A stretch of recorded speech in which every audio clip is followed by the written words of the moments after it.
Batman and the Outsiders, issue 7, Brian Edward Hill writing with Cian Tormey? Let's see. Cian? Cian? I don't know how to pronounce his name, I'm sorry. So, I'm interesting. really intrigued as to how this is spelled now. Cian. Could be Sean. If it's an Irish name. But, Silly Irish name. That's a name. Silly Irish name. So, yeah, it's definitely an Irish name. Yeah. So this is the first issue of this book that's not had Dexter Soy on art, if I recall correctly. Barring the annual. As much as I've been enjoying Soy, this is not a bad replacement. It lacks what Soy brings to it, but still. Yeah, it's definitely not as good as Soy. I mean, I think that's the first thing we have to say is that it isn't. Why did I just click on Flash again? So the name is pronounced Cian. So Cian. Oh. Yes. I said Cian. I was close. That was the closest to my first guess. Not Sean though, Connor. So No, Sean. It's a woman's name. That's often can often be spelled like that. Gotcha. He could be making this up. We have no idea because it's just ridiculous. I'm gonna believe him though. He said it with authority. It's just nonsense. So last issue, Duke got nabbed by Caliber. Of course he did because he's useless. Hey, to be fair, Matt, I seem to recall you saying after the last issue that Duke did not upset you in that issue, and you're. Yeah, he doesn't make him not useless though. Let me have my parody, all right? Okay. So he's got him chained up in a truck, and he's like, you're going to be one of us, and you're going to stop looking at the light and start seeing the dark, and you're no longer his signal, blah, blah, blah. And meanwhile, they've got Sophia on the plane that do Katana and Black Lightning, and Katana's trying to talk to her. Plus, oh no, this is Caliber, right? I called the other guy Caliber. Who's the bad guy that's got Duke? I forgot his name. Oh, shoot. I just tried to look through my iPad like I was flipping pages. Don't mind me. It's Caliber and Ishmael. Ishmael, there you go. Ishmael, that's the one. Yeah, because you have Ishmael and Babylon. So they're definitely going to those names. Yes. So basically, Caliber accuses Black Lightning of having a thing with Katana, and he's like, nah, don't be silly, she's married still. And he's like, yeah, to her sword. That doesn't count. And Orphan is after Duke. Batman's talking to her over the comms. He's like, I'm on my way, don't go in yet. And she's like, nope, I'm doing it. Like, because I'm Cassandra Cain, damn it. This was a super quick read. Once the action got going and it was Cass like chasing down this truck on her bike, and she's jumping to the truck. It was a really fun action sequence. Like I say, not as good as art as Dexter Soy, but the sequential action of it was still quite good. Like I was still following pretty good. it. Yeah, I wasn't bothered that it wasn't Soy, and it's still Soy-esque. So in some of the designs, very good. But yeah, so Orphan goes in and they go into the truck, and then it cuts back to Katana where Babylon. I still don't understand how this works. Because I forget what her power set is.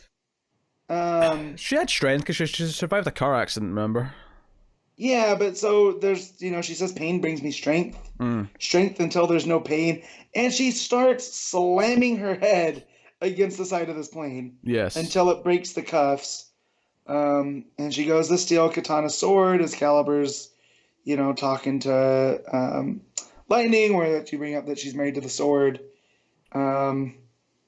Yeah, to where we get a betrayal of Caliber. Yep. Who would have guessed that the guy that just like Cable would betray them all? Yeah, I love the scene with Orphan though, because it's cutting back and forth between them as we go. And Orphan, she's putting an explosive on the side of the truck, and then Ishmael jumps up on top with his sickle.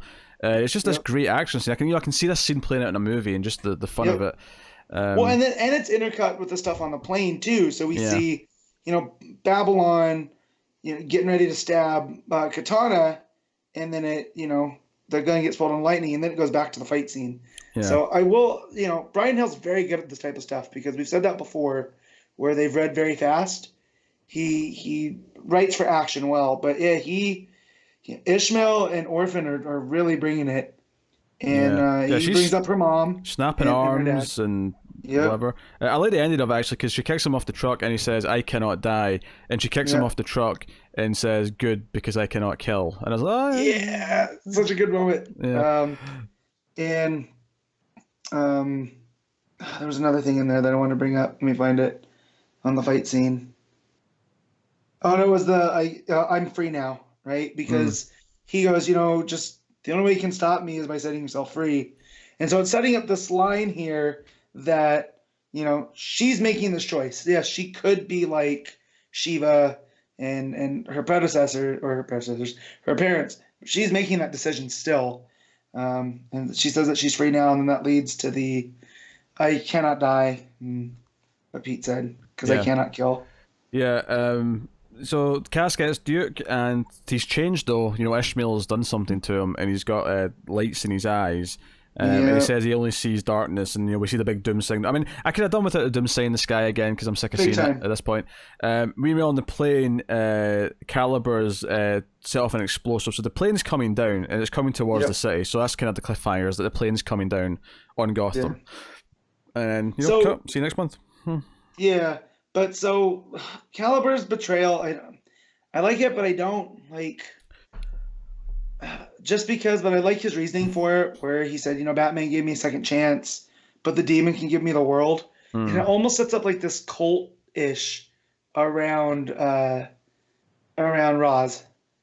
That it's not just a team of assassins, that there's a religious aspect to it too. Yeah, the loyal zealots, yeah.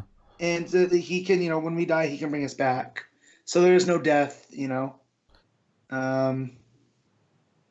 But yeah, he changed me, and there's the doom thing in the sky. So yeah, no, I mean, I liked the show a lot. I thought it flowed really well. It was over really quick, and it was exciting. So it's a really solid, dependable book. It's just I think settled nicely into what it's doing as it's been on. So what you giving it, Matt? I'm gonna give this one a 7.5. Okay. I'll go straight 8.